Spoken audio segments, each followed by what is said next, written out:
हाय दोस्तों, जैसा कि आपको पता है कि अक्टूबर खत्म हो चुका है 2025 का और नवंबर महीना शुरू हो चुका है।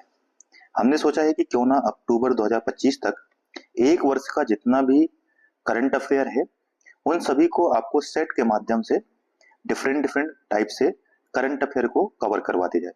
बहुत सारी मैगजीन्स हैं जिन मैगजीन्स को हमने देखा है और उनसे क्वेश्चंस उठा करके आपके सामने रख रहे हैं। अगर आप इन सबको अच्छे से करते हैं, रोज रोज करते हैं, थोड़ा थोड़ा करके, तो आपको करंट अफेयर भी बहुत अच्छा हो जाए। जैसा कि आपको बताया बहुत सारे आगामी एग्जाम्स हैं, तो वहां पर ये करंट अफेयर काफी काम आएगा। आइए शुरू करते हैं। क्वेश्चन नंबर 1 से देखिए, तो कितने अच्छे अच्छे क्वेश्चन है, आप इनको देखिए और इनकी व्याख्या भी समझिए। क्वेश्चन नंबर 1 देखिए क्या कह रहा है। कह रहे भारत की प्रथम 3D जो 3D प्रिंटिंग है, रॉकेट 3D प्रिंटिंग की फैसिलिटी जो है वो किसके द्वारा शुरू की गई है। आप पता है कि रॉकेट 3D लॉन्च किया गया था, ठीक है, रॉकेट 3D, ठीक है, जिसका नाम था अग्निबाण, ठीक है, क्या नाम था इसका, अग्निबाण। तो आप बताइए इसको किसने लॉन्च किया था। तो ये आप देखें तो ऑप्शन नंबर ए है इसरो, डीआरडीओ, हाँ, या अग्नि को ये रॉसकॉस्मोस। तो आपको पता है कि इसका आंसर क्या हो जाएगा, अग्नि को ये रॉसकॉस्मोस हो जाएगा।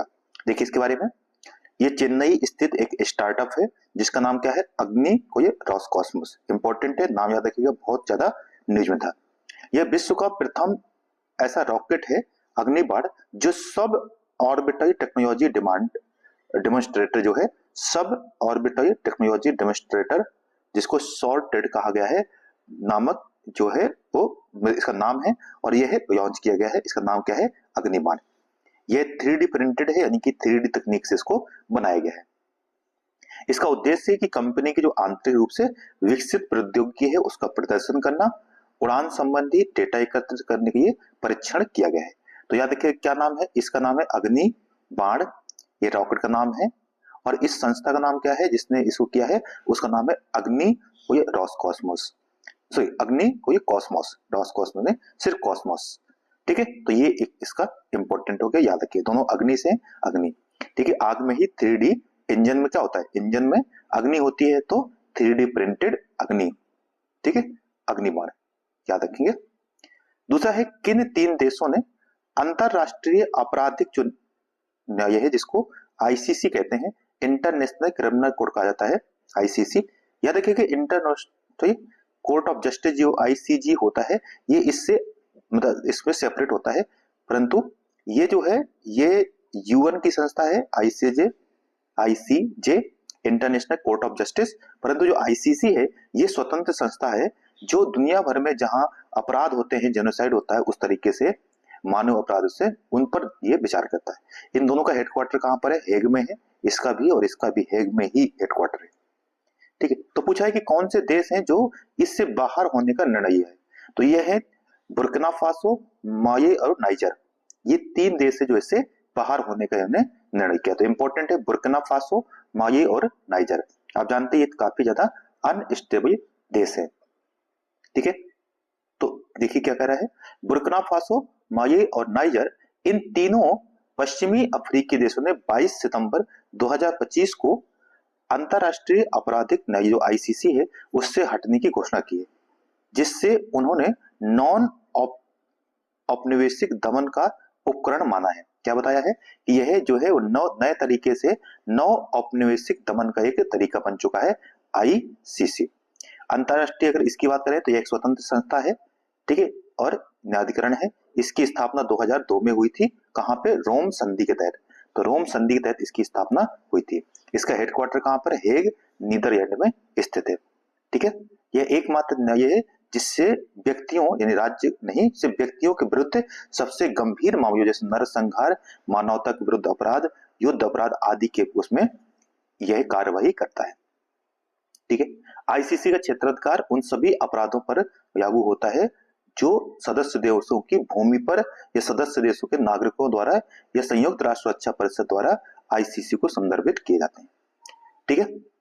2025 की शुरुआत तक इसके 125 सदस्य देश हैं। इंपॉर्टेंट बात याद रखिएगा, चाहे यूएसए है, चीन, रूस, भारत जैसी संस्थाएं जो है या भारत जैसे जो देश है इसके सदस्य नहीं है। तो यूएसए, चीन, रूस और भारत जो है वो इसके सदस्य नहीं है। इंपॉर्टेंट है, मोस्ट इंपॉर्टेंट बात याद रखिएगा, नेक्स्ट देखिए, कह रहा है कि doctor APJ Abdul Kalam science city का उद्घाटन कहाँ किया गया है। इंपॉर्टेंट है, कह रहा है साइंस सिटी है, कहाँ पर उद्घाटन किया गया है। तो इसका ऑप्शन है अपना बिहार में इसका उद्घाटन किया गया है मुख्यमंत्री नीतीश कुमार जी के द्वारा। तो पटना बिहार में 21 सितंबर 2025 को मुख्यमंत्री नीतीश कुमार के द्वारा यह किया गया है। यह 21 एकड़ में विस्तृत विज्ञान और नवाचार को बढ़ावा देगा। तो क्या नाम है? APJ Abdul Kalam science city, Patna Bihar. Next देखिए, भारतीय सेना का एकीकृत अग्नि अभ्यास जिसका नाम है मोग अमोघ प्यूरी किस राज्य में आयोजित किया गया है? क्या पूछा गया है? भारतीय सेना का एकीकृत अग्नि अभ्यास अमोघ फ्यूरी किस राज्य में आयोजित किया गया है? तो इसका आंसर हो जाएगा हमारा राजस्थान। सॉरी, यहां में छूट गया, इसका आंसर हो जाएगा राजस्थान। ठीक है, तो देखिए भारतीय सेना का एकीकृत अग्नि अभ्यास अमोघ फ्यूरी जो है वो राजस्थान में इसका आयोजन किया गया है। यह अभ्यास सप्त शक्ति कमांड द्वारा महाजन फील्ड जो फायरिंग रेंज है आप जानते हैं ये राजस्थान में है, वहां पर इसका आयोजन किया गया है। तो ऑप्शन नंबर बी एकदम की सही हो जाएगा, याद रखिएगा। ठीक है, नेक्स्ट प्रश्न देखते हैं। कह रहे वैश्विक सतत बीमा बोर्ड की भारतीय मूल के प्रथम अध्यक्ष कौन बनी है? तो याद रखिएगा इसमें से पूछा है कि जो वैश्विक सतत बीमा बोर्ड है, वैश्विक सतत बीमा बोर्ड की जो भारतीय मूल के पहले महिला बनी है वो है अमिता चौधरी। तो कौन बन गई है इसकी? अमिता चौधरी। इंपॉर्टेंट है, नाम देखिए। अमिता चौधरी वैश्विक सतत बीमा बोर्ड की भारतीय मूल की प्रथम अध्यक्ष बनी है और यह औरत प्रथम अध्यक्ष है।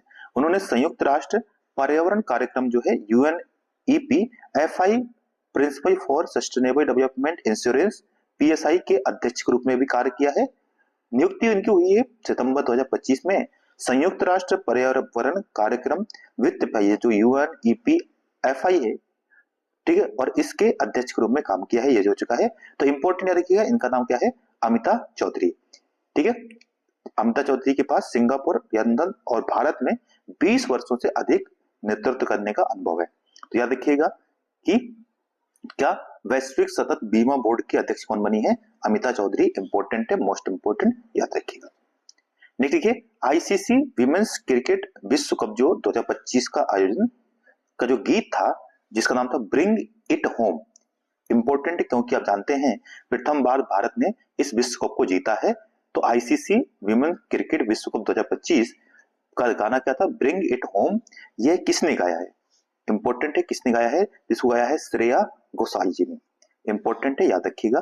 ठीक है, तो आईसीसी विमेंस एक दिवसीय क्रिकेट विश्व कप 2025 30 सितंबर से 2 नवंबर तक आयोजित हुआ था जिसमें 8 टीमों ने पार्टिसिपेट किया था। इंपॉर्टेंट है, इस बार भारत और श्रीलंका ने इस प्रतियोगिता को संयुक्त रूप से मेजबानी की थी। तो इसकी मेजबानी किसने की थी? भारत और श्रीलंका ने। ठीक है, भारतीय टीम ने 2 नवंबर 2025 को दक्षिण अफ्रीका को हरा करके इसमें जीत दर्ज की है। ठीक है, तो किसको हराया था? दक्षिण अफ्रीका को। इंपॉर्टेंट है, और भारतीय टीम ने प्रथम बार जीत दर्ज की है। तो इस गाने को किसने गाया था? इसको याद रखिएगा, श्रेया घोषाल जी ने। ठीक है, गाने का नाम क्या है एक बार फिर से देख लेते हैं। संगीत कौन सा है? ये है bring it home. Bring it home यानी कि जो कप है उसको भारत लेके आइए।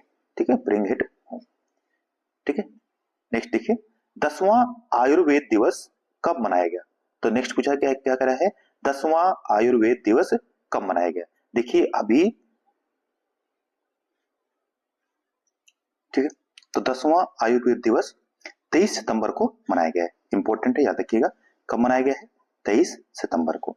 तो 10वां आयुर्वेद दिवस जो है ये 23 सितंबर को मनाया गया। ठीक है, इसका जो थीम था इस बार का वो था Ayurveda for people and planet. तो क्या था? आयुर्वेद,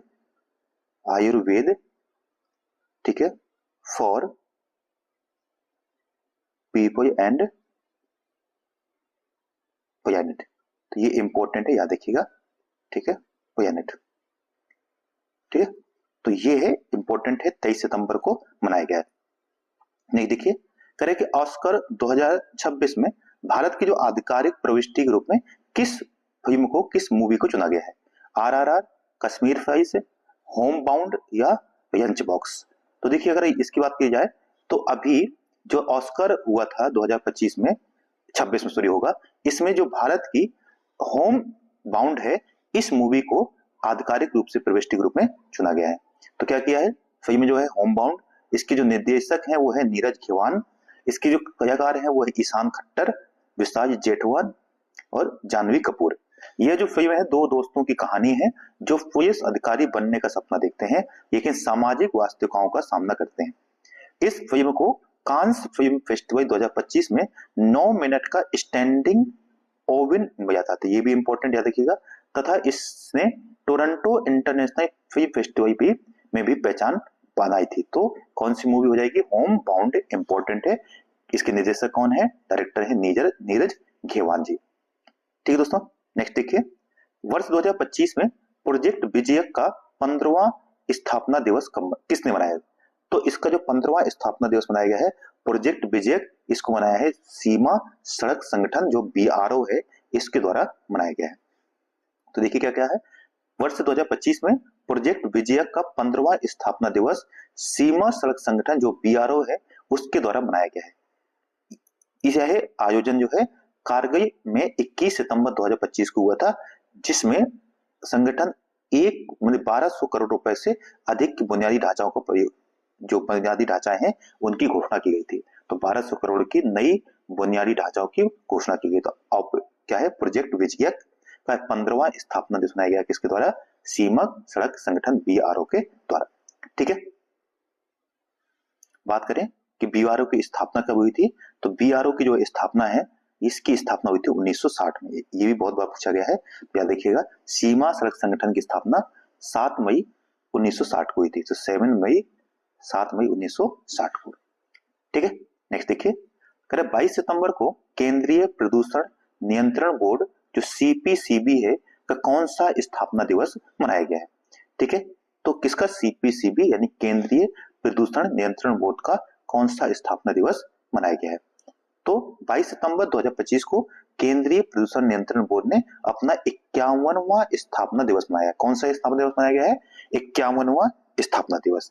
ठीक है, तो याद रखिएगा जो यह है इसकी जो स्थापना कहाँ हुई?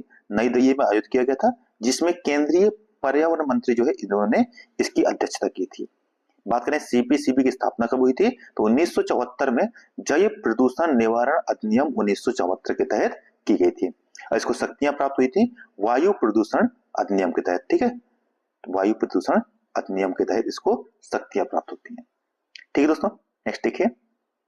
25वें एशियाई क्षेत्रीय सम्मेलन के दौरान किस देश को इंटरपोल एशियाई समिति का सदस्य चुना गया है? तो इंटरपोल एशियाई समिति का सदस्य जो है वो किसे चुना गया है? तो ये चुना गया अपने प्यारे भारत को। ठीक है, तो देखिए 25वें एशियाई क्षेत्रीय सम्मेलन में के दौरान भारत को इंटरपोल एशियाई समिति का सदस्य चुना गया है।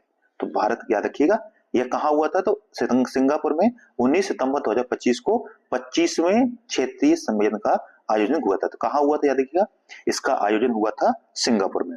ठीक है, और वहां पे भारत को इसका सदस्य चुना गया था। तो इंपॉर्टेंट है, याद रखिएगा। नेक्स्ट देखिए। बिम्स्टेक युवा नेताओं का शिखर सम्मेलन 2025 का आयोजन कहाँ हुआ था? तो बिम्स्टेक युवा नेताओं का शिखर सम्मेलन 2025 का आयोजन गुवाहाटी में किया गया था। कहाँ किया गया था? गुवाहाटी में। ठीक है, तो बिम्स्टेक युवा नेताओं का शिखर सम्मेलन 2025 गुवाहाटी में आयोजित किया गया था। यह सम्मेलन 9 से 11 सितंबर 2025 तक असम की राजधानी गुवाहाटी में आयोजित हुआ था। ठीक है, आप जानते हैं बिम्स्टेक जो है इसका पूरा नाम है Bay of Bengal initiative for multi sectoral technical and economic cooperation BIMSTEC. इसकी स्थापना जो है 6 जून 1997 को बैंकॉक में बिस्ट, ठीक है, बिस्ट एक्ट नामक यानी कि बांग्लादेश, भारत, श्रीलंका, थाईलैंड के नाम से हुई थी। परंतु इसका 31 जुलाई 2024 को इसका नाम चेंज करके इसको कर दिया गया बिम्स्टेक। इसका अगर बात करें हेडक्वार्टर कहां पर है, तो ढाका, ठीक है, ढाका बांग्लादेश में है। इसका जो चार्टर है वो 20 मई 2024 को अपनाया गया था। वर्तमान में अगर इसके देशों की बात करें, ठीक है, तो कौन कौन सदस्य देश हैं? तो देखिए बी से बांग्लादेश, भूटान यानी कि बी, ठीक है, बांग्लादेश, भूटान और भारत। तो 3 है बी, बांग्लादेश, भारत, भूटान। ठीक है, और फिर एम मन म्यांमार, टी मने थाईलैंड और एन एस या MT एनएस, ऐसे MTNS, ठीक है। तो BBB MTNS ये इसके देश हैं, याद रखिएगा, ठीक है। नेक्स्ट देखिए, कह रहे कि एससीओ शिखर सम्मेलन 2027 का आयोजन कहाँ होगा। अभी पता है कि 2025 में एससीओ का जो आयोजन हुआ वो चीन के तियानजिन शहर में हुआ है, जहां पे अभी प्रधानमंत्री मोदी जी गए थे। तो चीन जो है, सॉरी इसमें आंसर तो 2027 का पूछा है, तो 2027 का तो आंसर हो जाएगा पाकिस्तान। तो आप कहेंगे 2026 में कौन इसकी आयोजन करेगा, तो 2025 और 2026 दोनों ही वर्ष चीन में ही आयोजन हो गए, तो ठीक है, ये दोनों वर्ष चीन को समर्पित है। 2027 में कौन करेगा, तो वहां पे पाकिस्तान में इसका आयोजन होगा, ठीक है दोस्तों। नेक्स्ट देखिए, तो वही यहाँ पे दिया हुआ है, याद रखिएगा, ठीक है। नेक्स्ट देखिए, स्वयं सहायता समूह SHG जो है सदस्यों के लिए पहचान पत्र जारी करने वाला देश का प्रथम राज्य कौन सा बन गया है। तो ऐसा कार्यक्रम जो है कि जो स्वयं सहायता समूह के सदस्य होंगे उनको पहचान पत्र जारी किया जाएगा, ऐसा करने वाला जो प्रथम राज्य वो है तमिलनाडु, ठीक है।